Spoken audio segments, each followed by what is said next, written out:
great way to start our morning. Let's keep worshiping together. Grab your Bibles. We're in Daniel chapter 5 this morning, and we are continuing on in our series called Following Jesus in Exile. We're in the book of Daniel, and Daniel is all about living in exile. It's about the Jews who were taken out of Jerusalem into the empire of Babylon and are trying to stay faithful in that environment. And we are paying close attention to this because this idea of being in exile is an idea that the New Testament uses to describe us as followers of Jesus. When Jesus prays for us, he prays for us as exiles, and our definition comes straight from his words in John 17. An exile is this: it's a citizen of God's kingdom who lives in the tension of being in the world but not of it. If you're a follower of Jesus, that is you.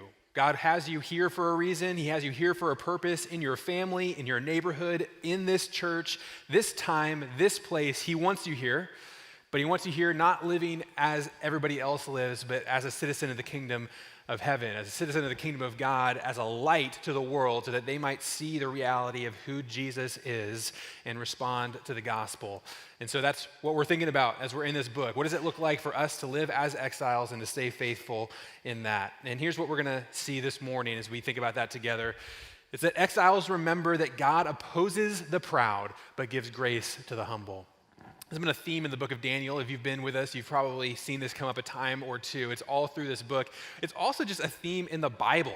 This is one of the most repeated ideas in Scripture in the Old Testament and the New Testament, that God opposes the proud, but he gives grace to the humble.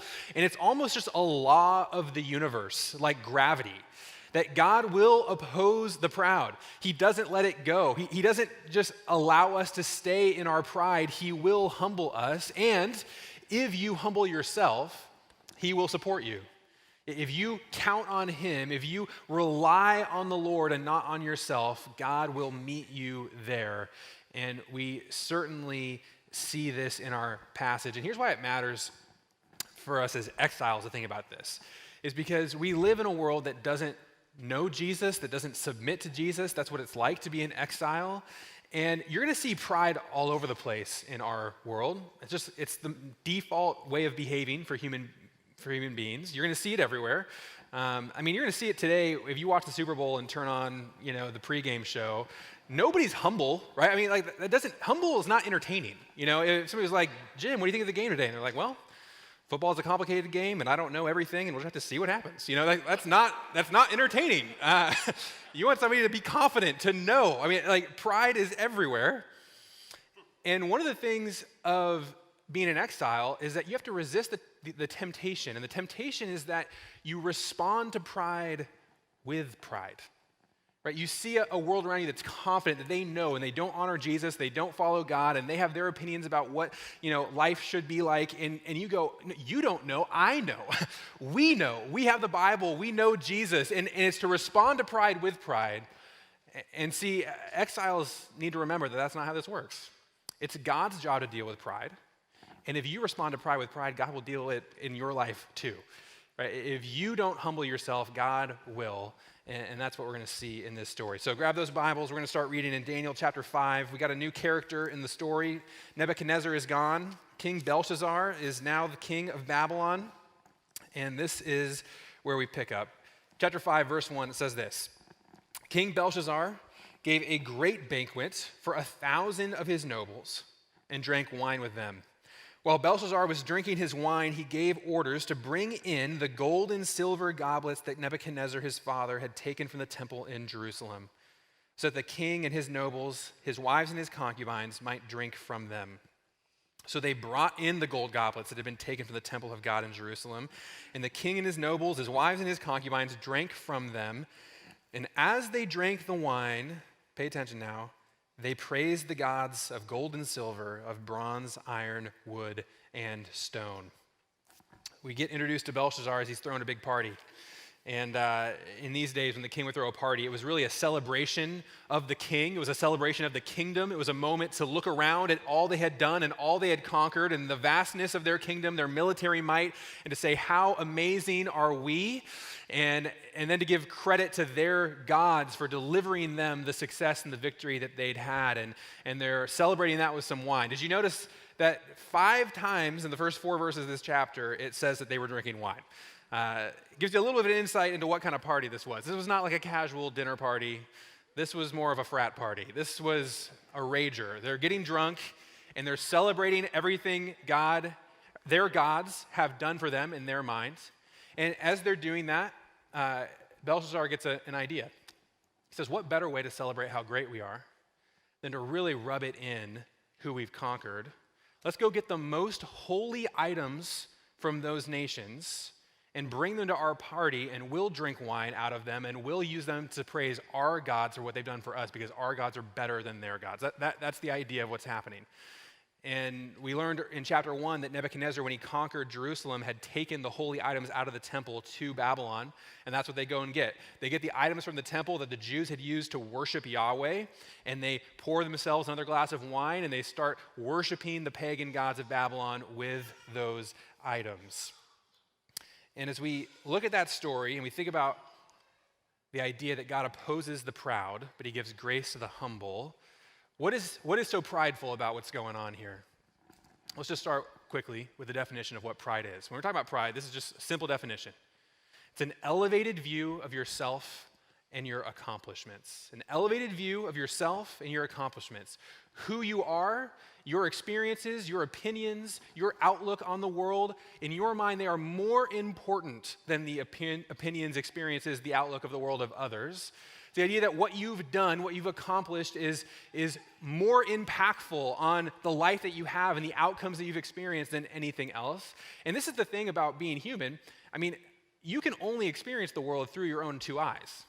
Right? You know what goes on inside your head. You don't know what goes on inside everybody else's head. And so it's very natural just to think that the things happening in your mind and your experiences are the most important things in the world, to start to view the world as if you are the center of the universe. And so for all of us, this is a danger. I mean, this is a very, very easy thing to fall into. Pride is everywhere. I mean, think about the fact that our generation created social media. I mean, we created a thing so that we can share our experience and our opinions with the world at the touch of a button. We're into pride. And I'm not saying it's always prideful to share on social media or anything like that, but just think about that is our new normal, that we live on a stage 24/7, living our life for the benefit of those who would watch on from a distance. It shows up in just the very normal things of life. I mean, some of you are parents. I'm a parent right now.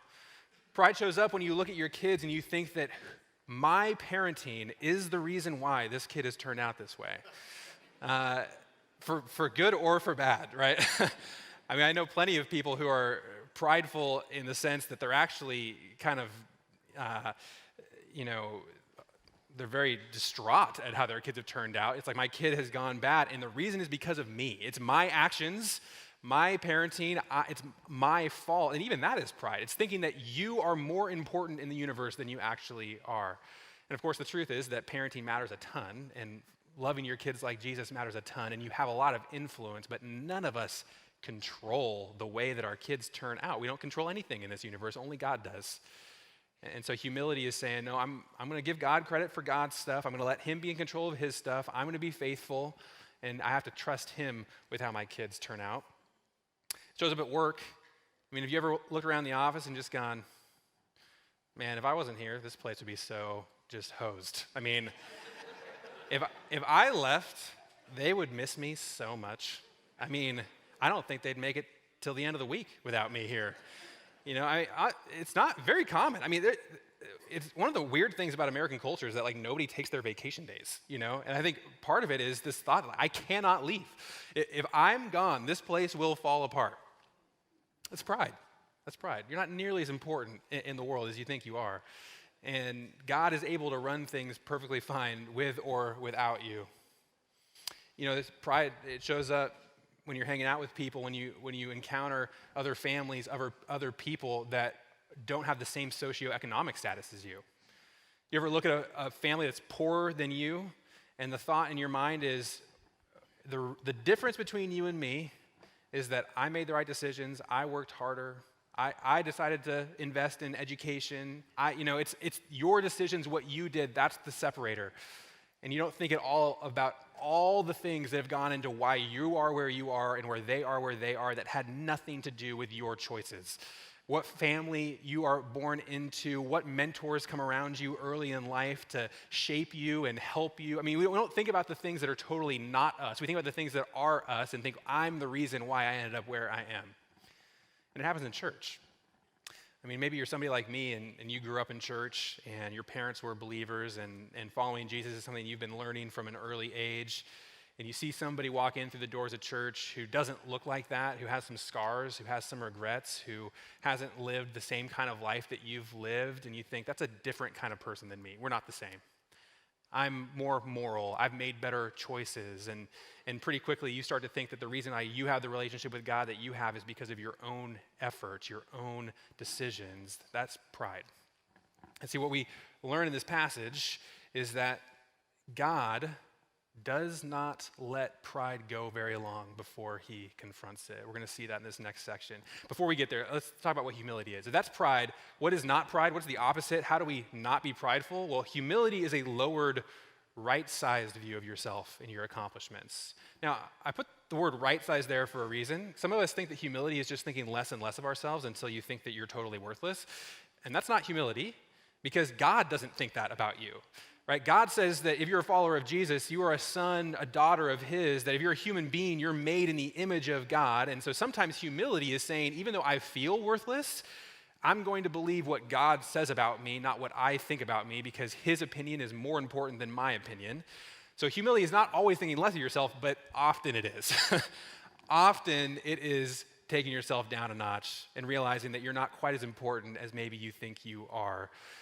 God loves to help the humble, the people who recognize their need for him. He opposes the proud. That's the first point that we're going to see in this story. It's this: God never leaves pride unaddressed. Never. Nobody gets away with pride.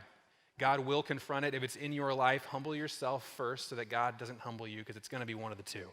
Let's see how that happens in this passage. Let's keep reading here, 5 and 6. They're having a great time. The party is going. The drinks are flowing. And then verse 5, suddenly the fingers of a human hand appeared and wrote on the plaster of the wall near the lampstand in the royal palace. The king watched the hand as it wrote. His face turned pale, and he was so frightened that his legs became weak and his knees were knocking. The party turned south real quick. Okay, I mean, put yourself there. Imagine being at this place. Everything's great. Everybody's having a good time. And then a severed human hand appears and starts writing a message on the wall. That's what happens. And nobody knows what the message means. The king doesn't know. The guests are there. They don't know what these words mean. They don't know what's happening. But it apparently is clear that it's not good. It's not like, happy birthday, or, the king, I mean, the blood drains from his face, right? His knees are knocking together. It's clear this is some sort of bad omen. And what happens next, if you've been with us in the book of Daniel, you'll recognize this pattern. The king says, okay, something weird has happened. Let's get all of the wise men together, the astrologers and all the people that we pay to be able to interpret for us spiritual things. Let's get them in the room. And the king says, look, if any of you can tell me what this message means, I'm going to really hook you up. You get the best clothes, new jewelry, and you'll be third in line to the throne. And they bring in all the people. And of course, nobody can read it. Nobody has any idea what it means, and so the king's even more frightened, even more terrified, because even his spiritual advisors can't help him. And then the first person in this story to say anything worthwhile is the queen. The queen sees what's going on, and she goes to King Belshazzar, and she says, dude, I'm paraphrasing now at this point. Dude, don't you remember that your dad, Nebuchadnezzar, he had a guy for this? When he couldn't remember, or he couldn't figure out what was going on, he brought in Daniel. Maybe you ought to do that. If you bring in Daniel, Daniel will be able to help you. And King Belshazzar thinks that that's a pretty good idea. So they bring in Daniel. And I just want you to pay attention to what's happened here in the story at this point, right? We're talking about the fact that God opposes the proud and he is gracious towards the humble. Daniel has been humbled at this point. We don't know exactly what's happened between Nebuchadnezzar's end and Belshazzar here, but it hasn't been a good season for Daniel apparently, because Daniel was one of the inner circle for Nebuchadnezzar. He was on Nebuchadnezzar's speed dial. I mean, they hung out all the time. They respected each other. Things were going well for Daniel. now Belshazzar is in power, and Belshazzar literally does not know Daniel's name. Like, no relationship whatsoever. Daniel is out of favor now, but he gets brought in to be able to interpret the message. And let's pick up the story, verse 13, if you're following along in your Bible. So Daniel was brought before the king, and the king said to him, "Are you Daniel, one of the exiles my father the king brought from Judah? I have heard that the spirit of the gods is in you, and that you have insight, intelligence, and outstanding wisdom. The wise men and enchanters were brought before me to read this writing and tell me what it means, but they could not explain it. Now I have heard that you are able to give interpretations and to solve difficult problems. If you can read this writing and tell me what it means, you will be clothed in purple and have a gold chain placed around your neck, and you will be made the third highest ruler in the kingdom." I want you to pay close attention to what's happening here for Daniel, okay? God opposes the proud, he gives grace to the humble. Daniel has an amazing opportunity to be prideful, an amazing opportunity to elevate himself. The king brings him in. He's finally back in the inner circle for a second. The king starts actually lavishing some praise on him. "I've heard that you have amazing insight, that you have wisdom, that you can do this." Daniel has a perfect opportunity to go, "Yeah, I can. You're absolutely right. Get me in here. Let's make this happen. I want that spot. I want to be third in line. I can take care of this. Get rid of those other wise men." He has an amazing opportunity to make it about himself, to elevate himself, which is what pride is. He does not do it. He stays humble. Check out his response. It's amazing. Here's 17. He goes, "Then Daniel answered the king, 'You may keep your gifts for yourself and give your rewards to someone else.'" Don't want them. Not interested. Your praise, your reward, everything you're saying you can do for me, I'm good. But nevertheless, I will read the writing for the king and tell him what it means. And he does, and he goes on, and what he does is he makes it completely about God and not at all about Daniel. Here's what he says in 18. He doesn't pull any punches. He's pretty bold. "Your Majesty, the Most High God, gave your father Nebuchadnezzar sovereignty and greatness and glory and splendor. Because of the high position he gave him, all the nations and people of every language dreaded and feared him.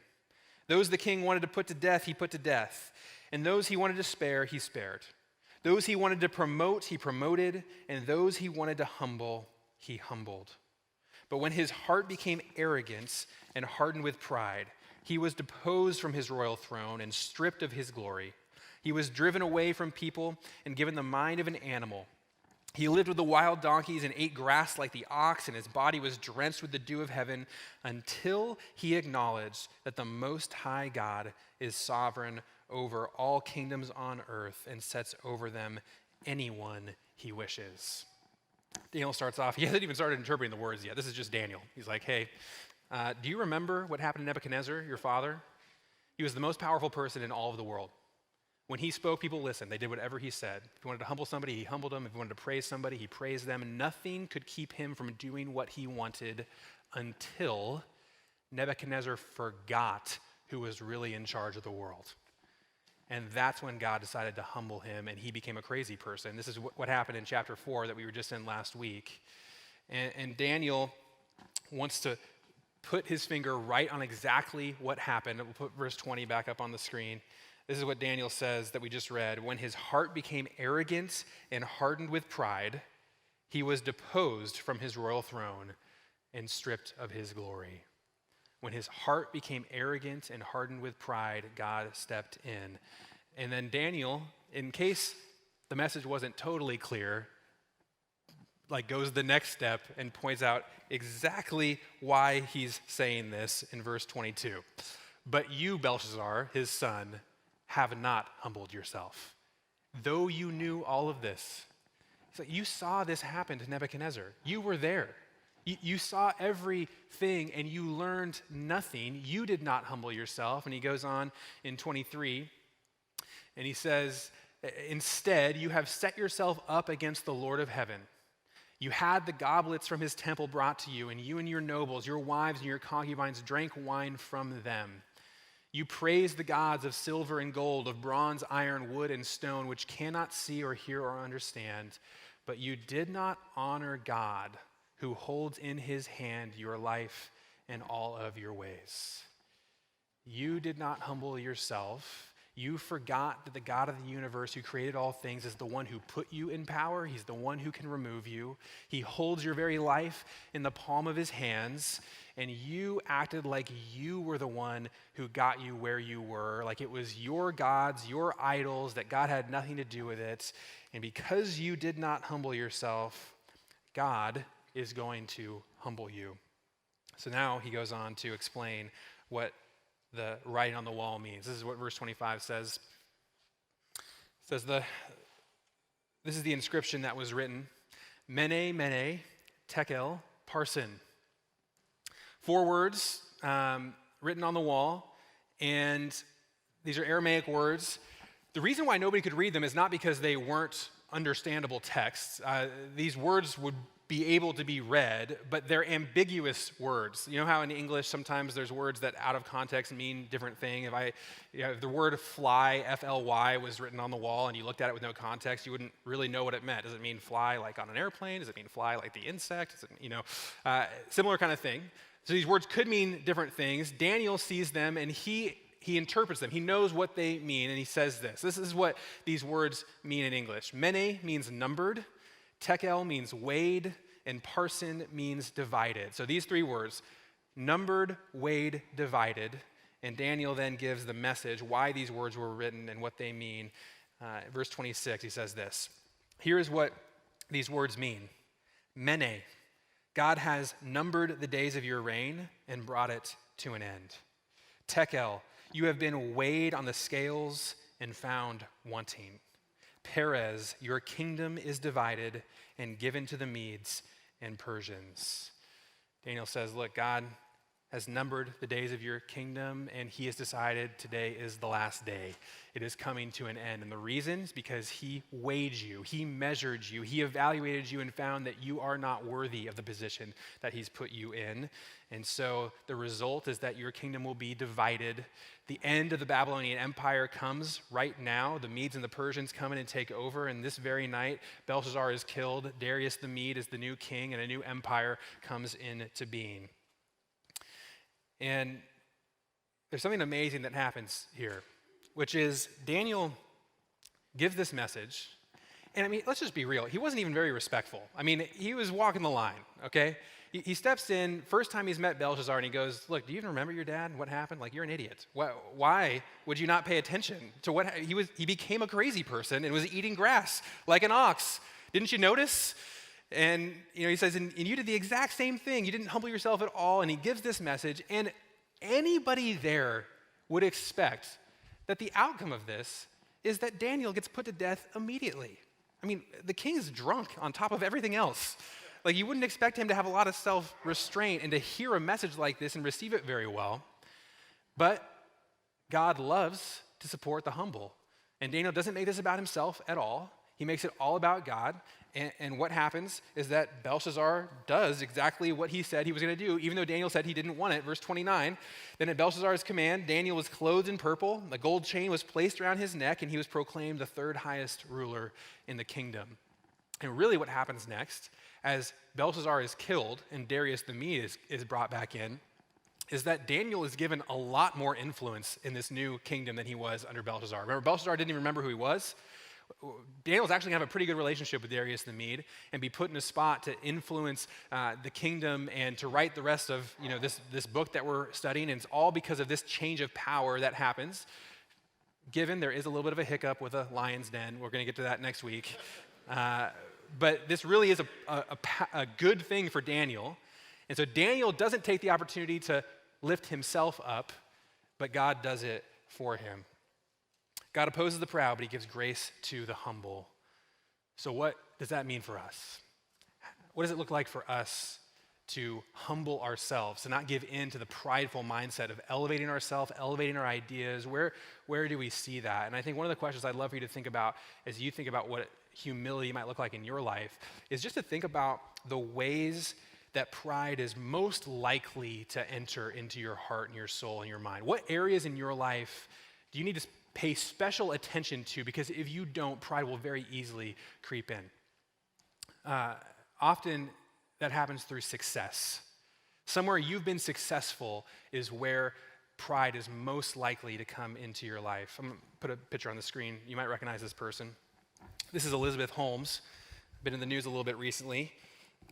Elizabeth Holmes is an incredible lady. She dropped out of Stanford at 19 to found a healthcare company called Theranos.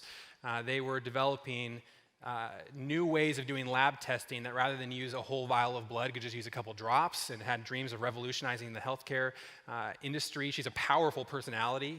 Started this company at 19. In her early 20s, they very quickly had raised over $700 million of investment. She became the youngest female self-made billionaire ever. And because of this success, she started to get a little bit of praise. This is the second thing to pay attention to as you think about where pride might come in. Where you're praised is often where you begin to become prideful. And the praise of Elizabeth Holmes got a little out of control. People thought she was the next titan of industry. A household name that people were going to be talking about for decades and decades to come. I found this one quote of her that just was a little bit astonishing. This is what William Perry, one of her board members, said of Elizabeth Holmes. She has sometimes been called another Steve Jobs, but I think that's an inadequate comparison. She has a social consciousness that Steve never had. He was a genius. She's one with a big heart. I just want you to pay attention to that compliment. Steve Jobs, the founder and CEO of Apple, who's one of the most influential people of the last millennium, he's going, yeah, some people think she's Steve Jobs. That's actually not a good enough comparison. She's more than Steve Jobs. This is the kind of praise that she was getting. And when you start to get praise, the next thing that happens is you start to compare yourself to others, to think that you're different, to think that maybe the praise really is true. I am smarter, we are better, and that got Theranos into some trouble. See, when their projects weren't going as well as they wanted them to, when some of the technologies they had been saying were going to work didn't work, rather than be honest and say this isn't going so well, they thought, we're smart enough to figure this out. We're going to get it, and until we can get there, we need the investments to keep coming in, so we'll just lie a little bit about what's happening now. And that didn't work out so well. The lies got found out. Theranos became bankrupt. Elizabeth Holmes and others in her executive team are facing federal fraud charges. She was convicted on January 3rd of 4 counts and is going to be sentenced in September, will very likely be serving time in prison. And here's the thing. It's pretty easy to spot pride in others, and we can all sit here and walk out the door today with a message in our mind that CEOs of big companies are probably prideful, and that's a good thing to know. But that's not the point, right? The point is not who you can think of who has pride. The point is, where is pride likely to show up in your life? Where is your success, the areas where you think you've done better, likely to make you think that you're the reason for what God has done in your life, not him? I don't know if you guys know this, but I recently became the lead pastor of a church. And lead pastors of churches don't have the best track record on pride. And it's because of the same thing that we just talked about. You have any amount of success. If you're in a job like mine, it's public. People see it. And I'm very grateful that we have an amazing church here. I get a lot of praise. Some criticism too, but a lot of praise. And it's so easy to think that God needs you in some way, That what God does is dependent not on him and his will, that he could use anyone, even a donkey if he wanted to, but he's graciously decided to use us. And to believe that lie, to become prideful, and the truth that we need to remember from this story is that God won't let you stay there very long. He will humble you. He will remind you that he doesn't need you, that he can use somebody else if he wants to. And I want to remember that. And I want you to remember that too, in whatever area of life you're thinking about. So I haven't answered the question, how do we become people who don't give in to pride? How do we stay humble? And the answer is the gospel. See, the gospel is the antidote to pride. The gospel is the message that God created everything in this universe, that he created you, that you are responsible for nothing that you have, and that spiritually, all you deserve is God's judgment. Each of us have decided to reject God But in Jesus Christ, not because of anything we've done, he has offered us salvation and adoption to sonship. He's offered us a hope and a future. None of it is because of you. It is all because of Jesus. That is the message that you need to be able to reject pride. And sometimes we think that the gospel is something we just need once, and you do need it once. If you're here and you haven't followed Jesus, that is the message that you need to respond to. But we need it more than once. We need it every day. We need it every minute. Because if you stop coming before God and kneeling down before him and opening up the scriptures and reminding yourself of the truth of who Jesus is and what he's done for you, you will quickly forget. You will quickly start to think that you're more important than you really are, that your thoughts, your actions, that they're the reason why you have what you have. And so we need to be a people who constantly remember the truth of the gospel and what Jesus has done for us. That's the only way that we're going to be a light to the world around us, that we're going to show people the truth of Jesus. It isn't going to be because we're great. It's going to be because we give Jesus all the glory and all the credit. And so let's do that right now. Would you stand with me? Let's worship together. Let's give God the praise and the glory for what he's done for us.